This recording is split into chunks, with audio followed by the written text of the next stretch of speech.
Hey, I'm Miss Mary, and I would like to ask some questions regarding on my class in 540 under Miss Robbins, and then I would like some ideas regarding on your experiences. With that, I would like to ask your experience and your background, and tell me.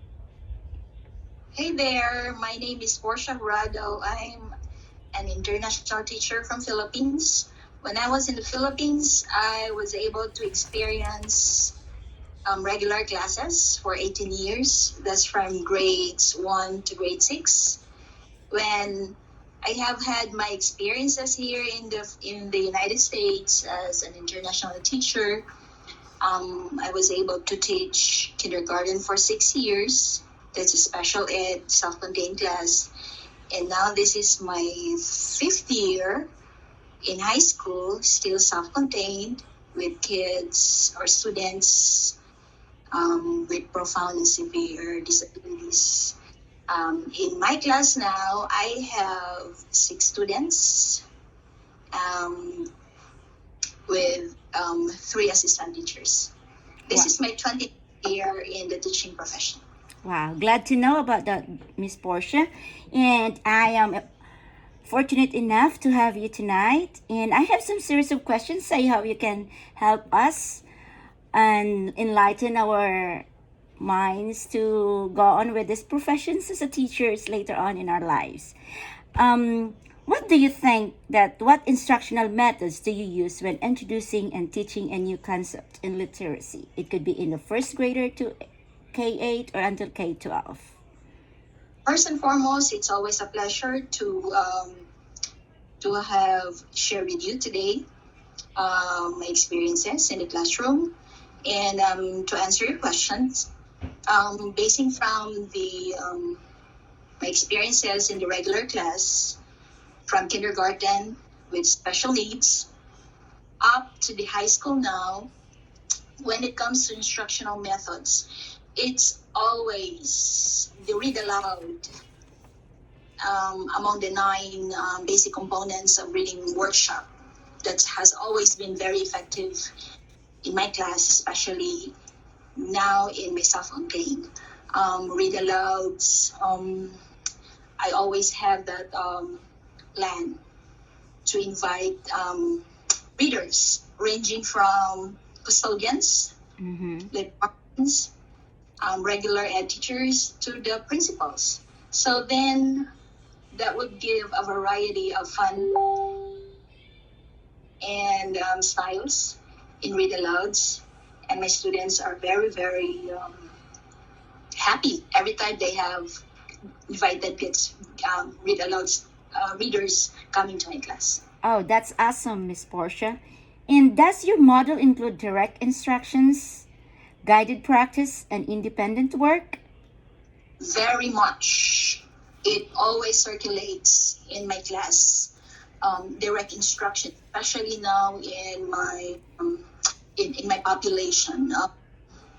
The explicit teaching techniques to teach specific skill to my students, where I, as a teacher, do the direct instruction, which usually pretty much I stand up pretty much all of the time in front of my class and present some information.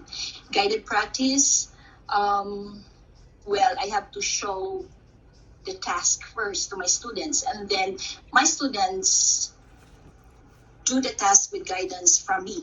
So doing one-on-one, especially when it comes to daily living skill development, it's very in my method as to task analysis and scaffolding, where larger skills are basically broken down into smaller skills.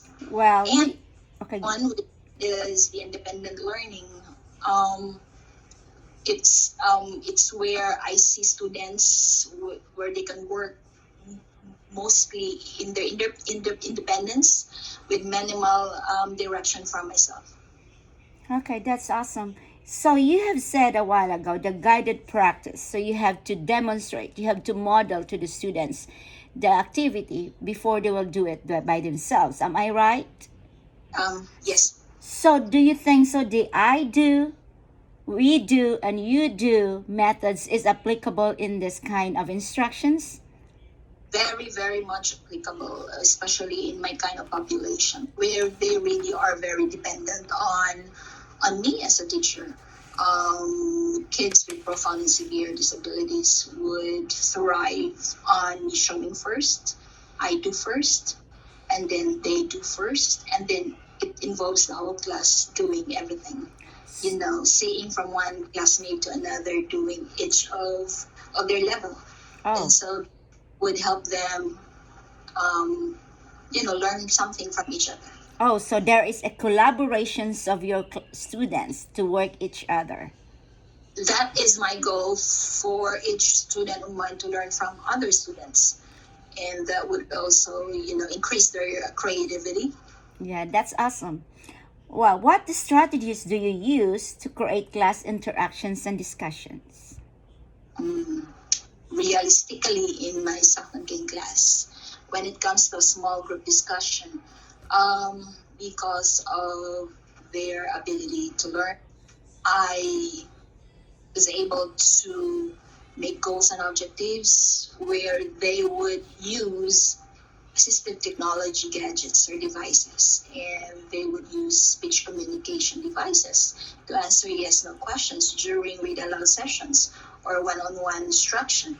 And that also coincides with the accommodation page of each of their IEPs. That's wonderful, Miss Portia.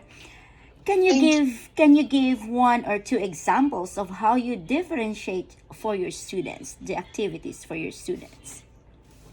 Um, smaller group instruction calls for a group of students with the same level of skills. Each group, I assign an assistant teacher who is trained ahead of time on how to work with, for example, zero error analysis, or a group of students having their way of communication by eye gaze or eye tracking. So that for me is an example of differentiated instruction to cater to, the kind of level each student has. So you're trying to tell me that you differentiate the instructions based on the learning capabilities. Yes, and that is very effective, and that is more realistic with the kind of population that I have. Oh, that's awesome. Wonderful. How do you assess your students' understanding of new concept being taught? But there are a lot of ways on how to assess the students of mine when it comes to new concepts. Um, as I said before, realistically, if I introduce a new concept to my students with this kind of population, the yes no question is always the very best um, assessment that I could give to them, where a student will be given a set of questions and they can answer yes or no. In the field of three, it might have yes, maybe no. And aside and apart from that, I can also use my check Okay. options and interviews. Oh, that's wonderful. How do you accommodate the engagement and the understanding of a typical students with special needs? Um, I can answer that in two Okay. examples. Okay. I was teaching in a regular class. We could see a typical student um, where one or more may have unobserved or a variety of disabilities. Say, for instance, if the child is really assessed and is placed in a classroom. Um, Also, my population now is I'm gonna call them atypical because they are being assessed and they are found out that they have disabilities. And so basically, because we do follow the compliance of IEP, That's right. so whatever is mentioned in the present levels and the findings and the accommodation pages of the IEP is what we are geared to follow. And highly customized kind of plan for each of my students. So we basically try and religiously follow what is being called for in the of each of the students. Yeah, Just how it. yeah, I understand because we know that the accommodations is very important, especially in the implementation in the classroom because it's under by the federal law. Correct. So, when and where do you find the most gaps when introducing a new concept in literacy? Um, the easiest gaps to identify are those relating to knowledge. And knowledge gaps can be identified by means of, for my example, for my part, I can identify it through curriculum-based measures, questionnaires or review of test scores from assessments. I've been doing this. Usually, I give them to my students first 2 weeks after the first day of class as a diagnostic test, and then to follow up with curriculum-based measures, and then parent interviews and some anecdotal records. From there, I can make my goals and objectives. I will be able to start from where the gap starts. Okay. So where are your reflections sorry, what are your reflections on the overall degree of effectiveness of your model for teaching new concepts in literacy and collaborating the I do, we do, you do? Um, in more than two decades of teaching, Okay. I can conclude, and I am convinced that no matter what population I may be assigned in the teaching profession, it's always important. It's always important to base our goal and our purpose in teaching on our students and on their ways of their styles in teaching, so that everything you do is fun for them. And student-centered learning environment will always be fun-filled when there is interaction and creativity gathered from students. Wow, that's wonderful. How do you seek? I know you have many experiences already for 22 years, but I myself, I'm still looking for professional growth. How about you? How do you seek professional opportunities to improve instructional practices in the area of literacy? Apart from personal reading and researches in the internet and gathering data from colleagues, I always am grateful for the opportunities that my district is offering me every year. Professional developments, free online courses, where I can gain insights from other teachers as to efficacy and efficiency of reading methods. Apart from that, I seek lots of guidance from reading specialists who are willing to support and who are willing to share their knowledge. They're most willing to invite me also to visit their classrooms and do a lot of sessions. So there are really a lot of what do you call this one, resources around. You just keep your passion burning, and you keep on learning each day. Yeah. So you're trying to say that mentoring also is the best way to have additional knowledge from other colleagues, right?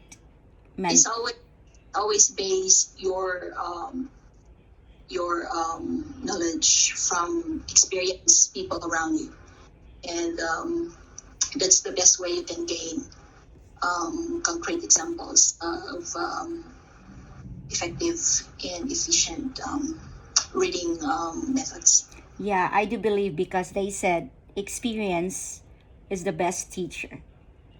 Yes, so with that, Miss Portia, and I'm really thankful and fortunate enough to have you tonight for this interview. And honestly, it helps a lot, and you are a great contributor for this success. And I'm so proud of you to introduce to my friends and my classmates, being my mentor in this class 540 with Dr. Robbins as my professor. And thank you very much, Miss Portia, and looking forward to talk to you soon on my next endeavor. It's always a pleasure to have help and to have shared. It's always a pleasure. Thank you, and have a good night. All right, summer safely. Thank you. You too. Bye. Bye-bye.